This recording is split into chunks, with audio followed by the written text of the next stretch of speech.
Cześć, siemano, witajcie. Ostatnimi czasy w trakcie oczekiwania na nadchodzącego patcha, który ma całkiem sporo pozmieniać i zamieszać, zwłaszcza w dropach i endgame'owych mechanikach, stwierdziłem, że czas poszukać sobie jakiegoś nowego buildu, no bo ten Lightning Arrow troszeczkę mi się przejadł i farmienie Sanctum też mi się trochę przejadło.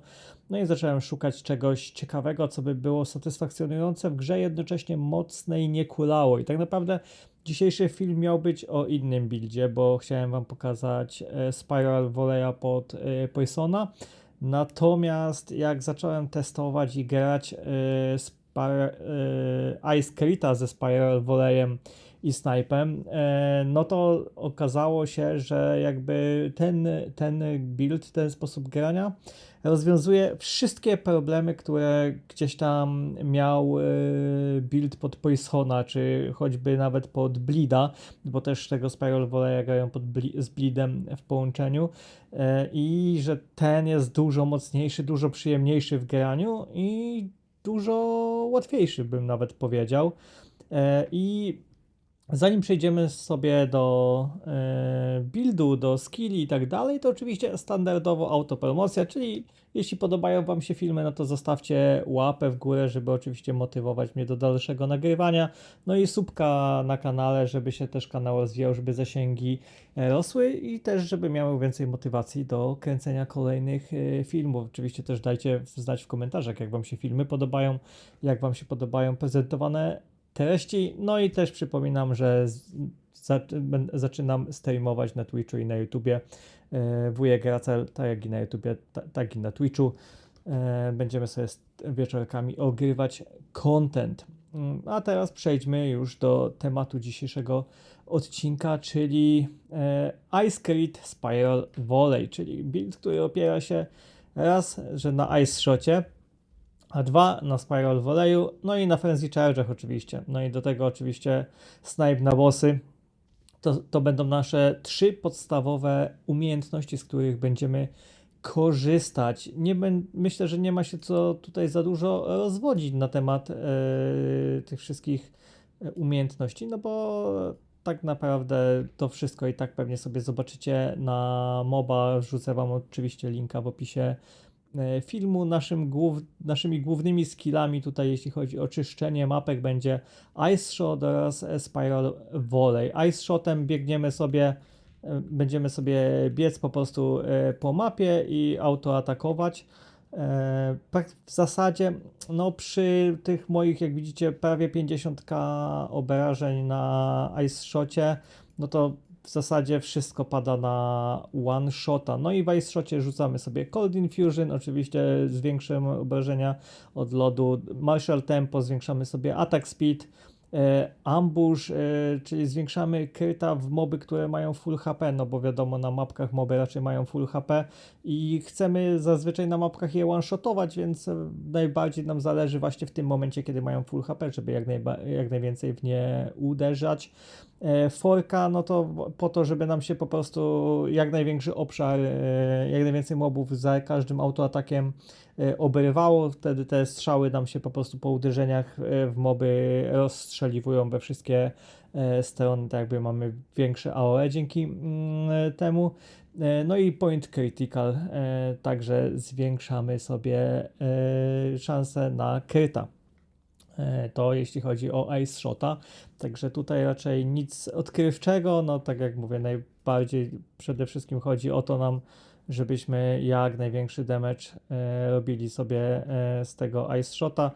Jeszcze wam pokażę jakąś pierwszą, lepszą randomową mapkę, o co chodzi z tym Ice Shotem tak naprawdę, no bo jakby to jest też część tego buildu.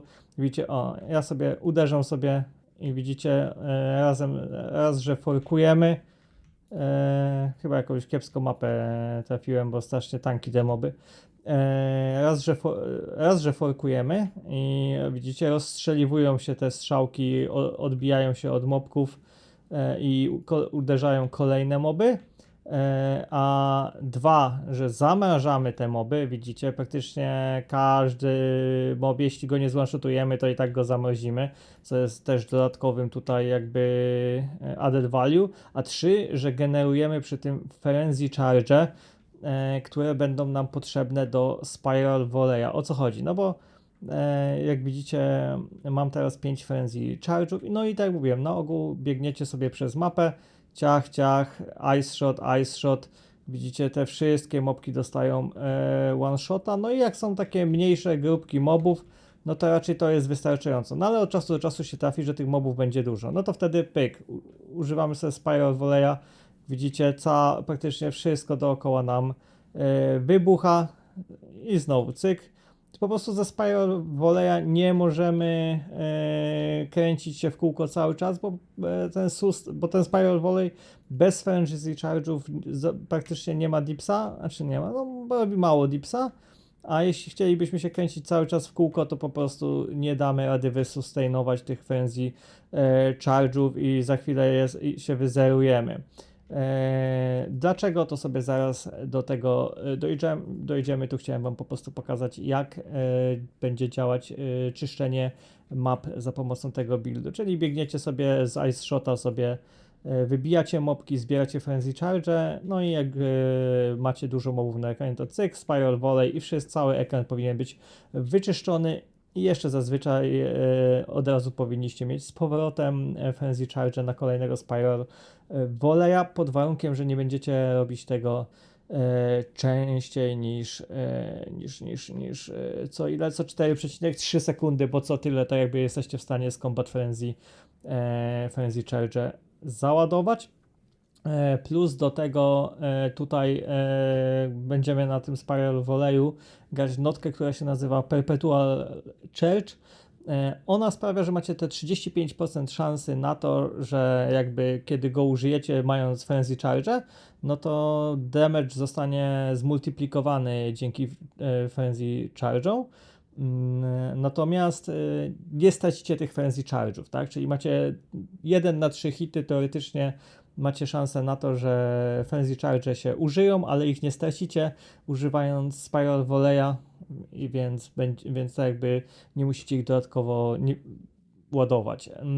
No a jeśli będziecie używać co te 4,3 sekundy nie częściej tego Spiral Volley'a z Frenzy Charge'ami, to i tak te Frenzy Charge będą Wam się za każdym razem doładowywać po użyciu go, więc i tak będziecie mieć, w ten sposób będziecie w stanie sobie sustainować, bo na początku mówię, jest jakieś małe grupki mobów, no to biegniecie, cyk, ice shotcik, natomiast jak macie, albo jak odpalicie breacha i tych mobów jest masa, no przed breache polecam sobie po prostu odpalać, jak już macie naprawdę, jak macie nastakowane przynajmniej te 2 Frenzy Charge, żeby jak nagle Wam się zrobi cały ekran mobów, żeby być w stanie odpalić z Frenzy Charge'ami tego Spiral Volley'a, żeby Was moby nie zakleszczyły i nie zabiły. No, oczywiście do tego gramy sobie hefta, żeby zwiększyć damage, primal ornament to tak samo, ta sama historia, zwiększamy damage. Zwiększa tutaj Invisible Crit, zwiększamy sobie szanse na kryta. No i koszet. Jeśli nie macie tutaj Six Linki, to nie musicie tego koszeta grać. Ja go gram, no bo po prostu czasami gdzieś tam te strzałki się jeszcze dodatkowo podbijają od terenu i zadadzą damage jeszcze większej liczbie potworów, nawet poza ekranem. Natomiast jeśli nie macie tutaj Six Linka, to się nic nie dzieje, nie potrzebujecie tego.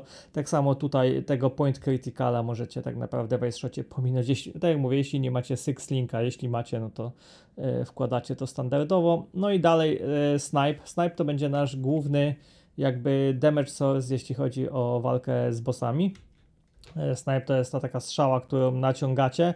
No i co najważniejsze jest w snipe, no to żeby skorzystać z tego jakby perfect window. Jak widzicie, ja teraz jak strzeliłem jak strzelam tego snipa tak normalnie, no to on sobie takie te strzałki małe lecą. A jak sobie go przytrzymam i napnę, jak widzicie, teraz pojawia się tutaj na mnie taka animacja. To jest to się nazywa jakby perfect window, perfect shot, coś takiego. I jakby w tym momencie, jeśli rzucicie sobie tego snipa jest ona, jak to się naładuje, to widzicie, te strzały są takie dużo grubsze i jest ich też więcej. Po prostu ten damage jest większy. I żeby to sobie jeszcze zwiększyć, to tutaj gramy takiego supporta, który się nazywa Window of Opportunity, czyli właśnie moment, kiedy pojawia się ta animacja, właśnie ten tak jakby wybuch wkoło nas. Wtedy jest on krótszy, natomiast zwiększa nam to jeszcze bardziej obrażenia, jeśli się wstrzelimy. Tak naprawdę, jeśli korzystacie z tego Window of Opportunity, to około 2 sekund się ładuje po prostu ten wzmocniony atak. Znaczy, musicie napinać ten atak około 2 sekund, żeby był wzmocniony. Tam mniej więcej 1,95 do 2,05, coś takiego mniej więcej w tych granicach. No do tego Super Critical, znów zwiększamy sobie obrażenia skryta. Concentrated Effect, zwiększamy obrażenia. Overextend, czyli zwiększamy sobie znowu kryta. No i long shot, czyli zwiększamy obrażenia w moby, które są daleko od nas, no bo zazwyczaj raczej będziemy tego używać w momencie, jak boss będzie raczej w miarę daleko na ekranie od nas stał. Także to jeszcze nam dodatkowo zwiększy obrażenia. No i dalej mamy freezing i tutaj jak wyżej, jak nie macie 5 linki, no to albo z tego overextenda, albo z tego longshota możecie zrezygnować. Tak naprawdę te 3 pierwsze są raczej zbyt istotne tutaj, za dużo dają, żeby z nich rezygnować. No i dalej mamy freezing salvo. Tutaj wrzucamy sobie Ice Bite'a, Cold Exposure, Glaciation i Strip Away.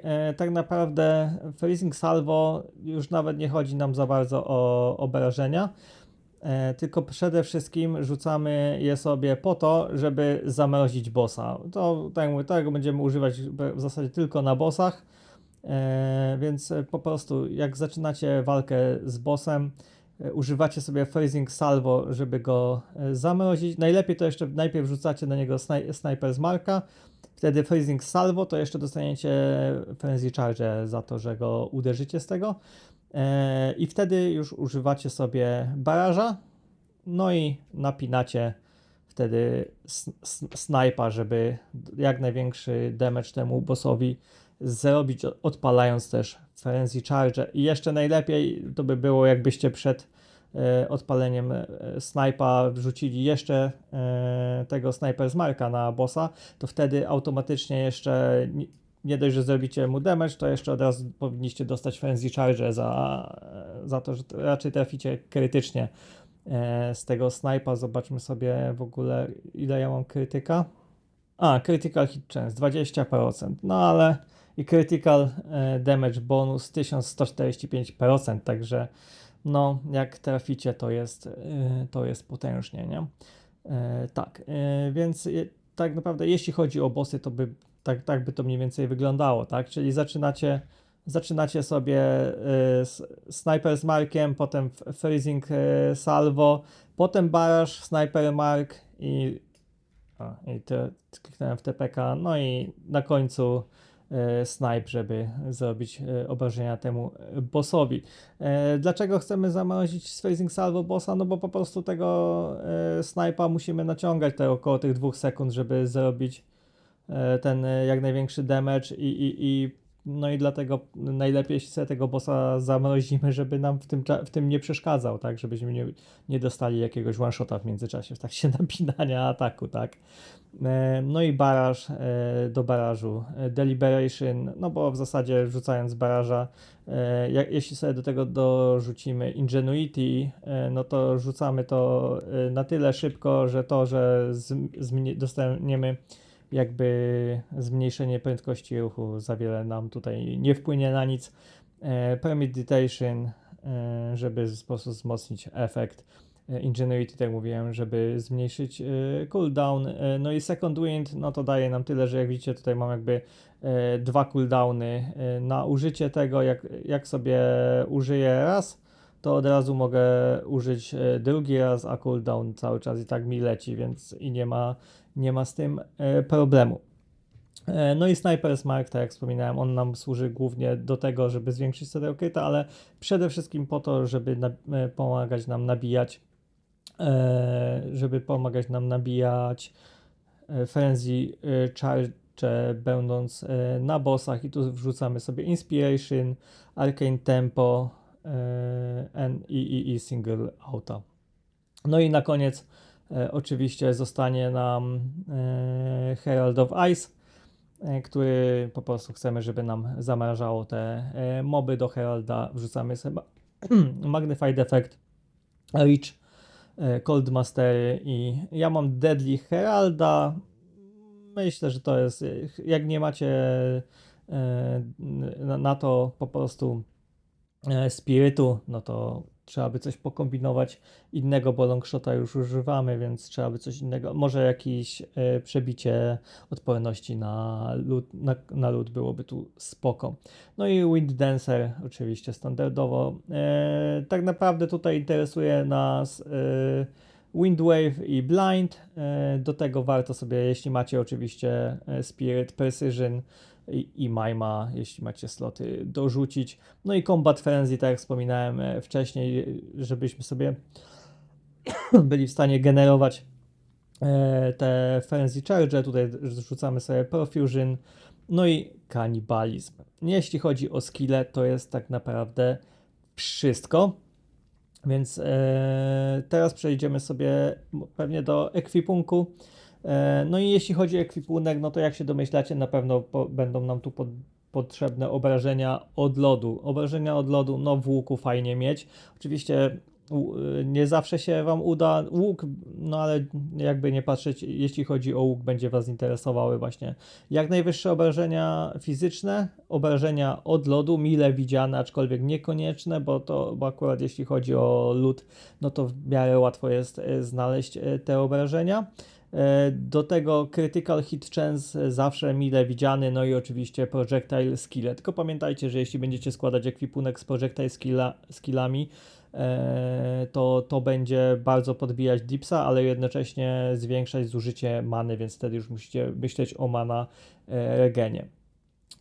Dalej, jeśli chodzi o Kołczan, no to oczywiście Kołczan mile widziany również, zwłaszcza jeśli nie macie łuku Cold Damage'a, no to warto by go było mieć w Kołczanie. Damage with Bow Skills, Critical Hit Chance jak najbardziej.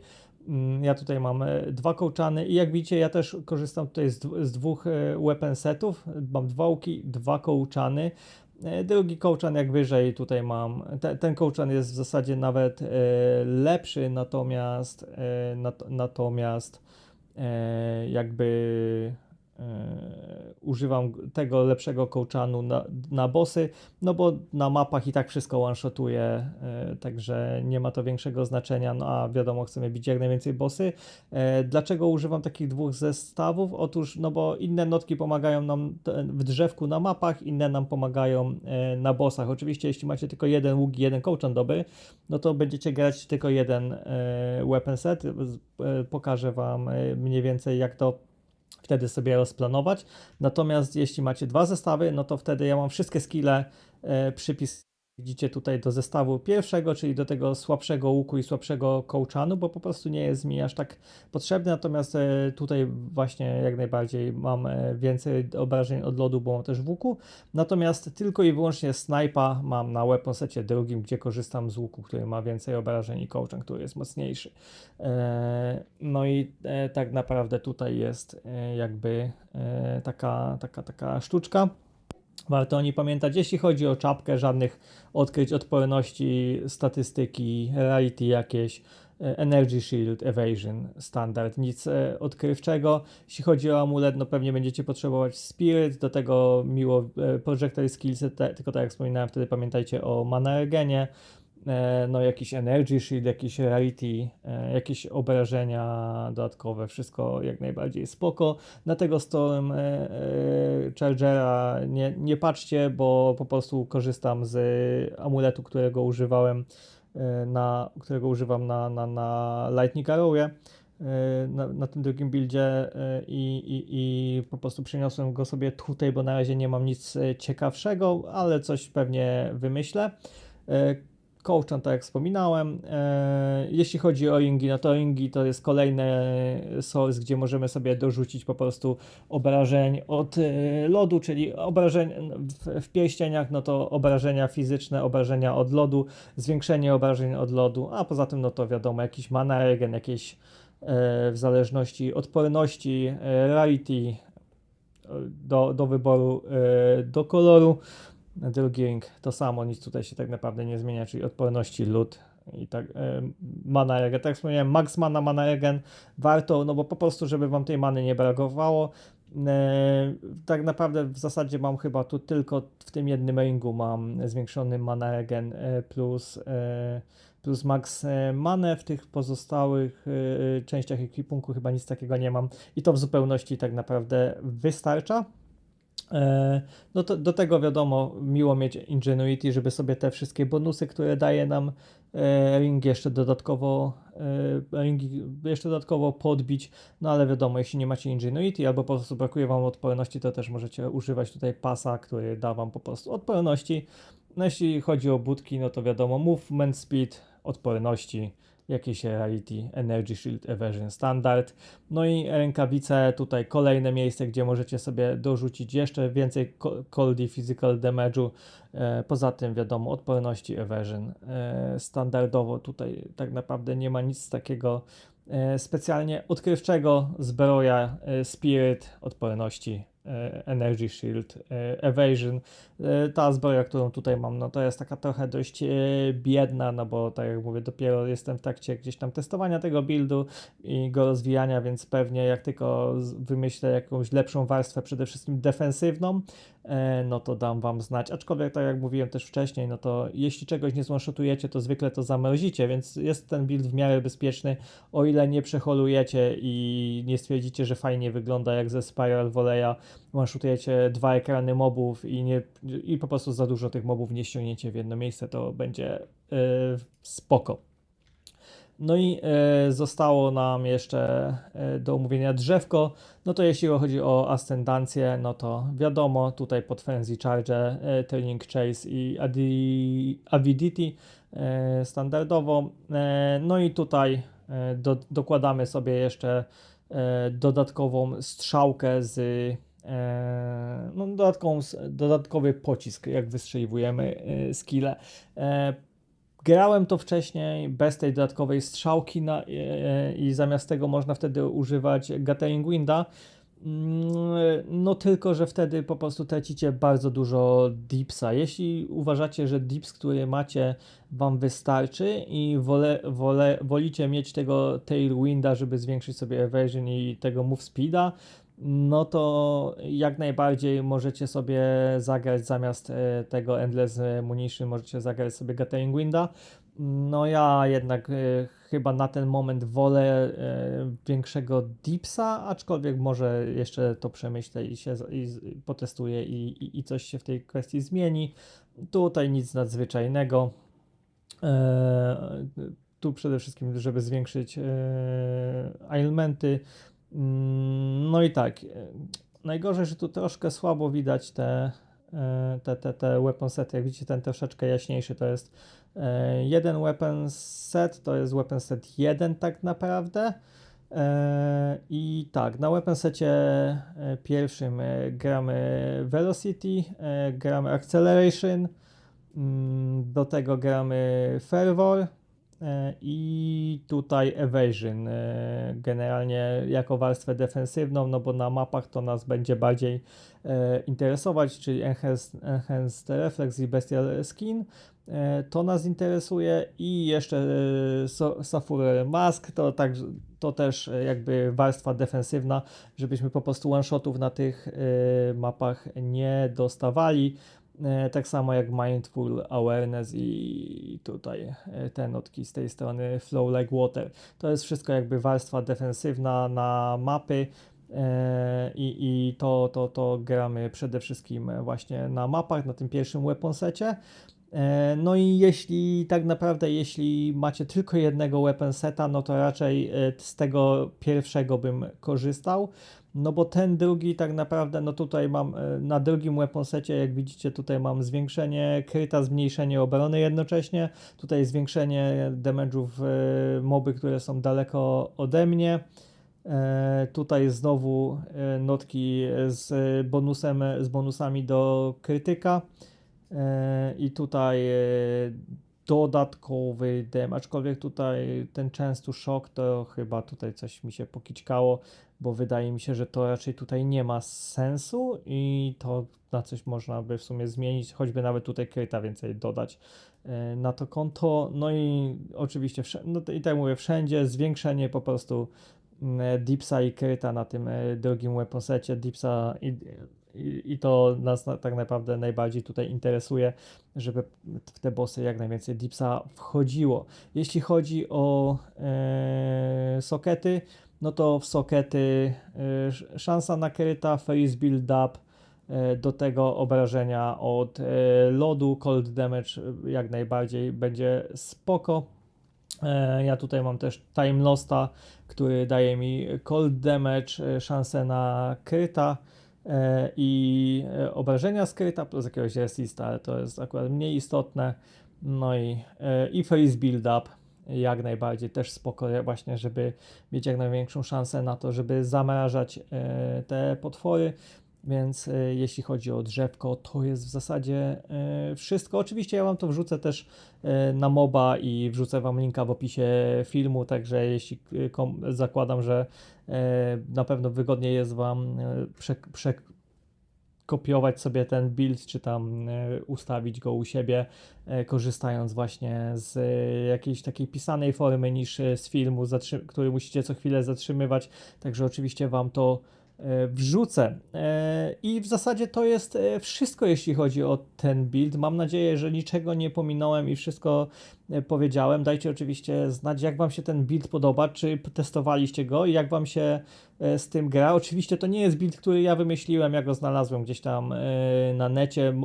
Być może gdzieś tam kilka drobnych zmian wprowadziłem, ale raczej nie za dużych. Także nie mogę sobie tego niestety przypisać, aż tak mądry nie jestem i aż tak na ten moment nie ogarniam, żeby sam wymyślać takie buildy, aczkolwiek mam nadzieję, że się to prędzej czy później zmieni i tą wiedzę tajemną posiądę. No i oczywiście dajcie też znać w komentarzach. Chętnie posłucham ekspertów, co wy byście tutaj jeszcze zmienili, co byście dodali, ewentualnie jak inaczej można by to zagrać. No i przede wszystkim, czy wam się, jeśli go spróbujecie lub próbowaliście, czy wam się to sprawdza, bo ja trochę pograłem i faktycznie wbiłem gdzieś tam 2 levele tym buildem i zrobiłem raz Sanctum i naprawdę zaskoczył mnie ten build, naprawdę przyjemnie się to gra. Myślę, że jest to troszeczkę inny styl grania niż ten pod Lightning Arrowa, którego w innym filmie możecie sobie na kanale zobaczyć. Czy lepszy, czy gorszy, ciężko powiedzieć. Gra się inaczej, na pewno jest mocny. Tamten myślę, że jest na bossach po prostu łatwiejszy w wyegzekwowaniu, bo nie macie jakiejś takiej konkretnej kolejności i jakiejś takiej poziom trudności w wyegzekwowaniu tego damage'u jest dużo niższy. Natomiast jeśli chodzi o taką przyjemność w graniu i tak jakby, że coś robicie innego, a nie tylko trzymacie ten jeden przycisk, to myślę, że ten, zwłaszcza na mapach, będzie miał przewagę, no bo jednak tutaj bijecie sobie z jednego skilla, jeśli macie dużo mobów, używacie drugiego skilla, też ta animacja wybuchających, zamarzniętych mobów jest całkiem przyjemna, więc myślę, że warto sobie ten build spróbować. Ja na początku nie byłem przekonany, bo też właśnie tak jak mówiłem, nie korzystałem z tej dodatkowej strzały, także z tego Ice Shota zrzucałem tylko 2 strzałki i to był dużo słabszy takie w odczuciu ten build niż po dodaniu tej dodatkowej strzały, także jeszcze jakby ktoś miał łuk jeszcze z dodatkową strzałą, żeby strzelać 4 albo 5 tych strzałek, to już w ogóle myślę, że puf, mózg rozwalony. No i oczywiście, tak jak mówiłem, ważne są tutaj te frenzy charge, żeby z baraża, jak widzicie, aktywować sobie, że tych strzał było jak najwięcej, no bo jeśli normalnie sobie strzelicie tego snajpa, no to te strzałki polecą 3, jak odpalicie baraża, to już macie ich więcej, jak odpalicie baraża z frenzy charge'ami, no to chyba 12 może ich być, jak się nie mylę, czy coś koło tego, więc to już jest duża porcja damage'u. No i też pamiętajcie, że jak strzelacie przede wszystkim tego snajpa, to żeby go trzymać myszkę nie tak, gdzieś tam obok waszej postaci, bo jak widzicie, wtedy te strzały są rozrzucone na wszystkie strony, tylko żeby trzymać dalej, jak najbliżej bossa, żeby jak najwięcej tych strzał trafiło w tego bossa, żeby leciały koło siebie. No a dzisiaj to wszystko. Ja się z wami żegnam. Pamiętajcie, żeby zostawić łapy w górę i oczywiście subskrybować kanał, żeby ja miał więcej motywacji do kręcenia kolejnych filmów. Dajcie znać, jak się podobało i trzymajcie się. Do usłyszenia. Hej!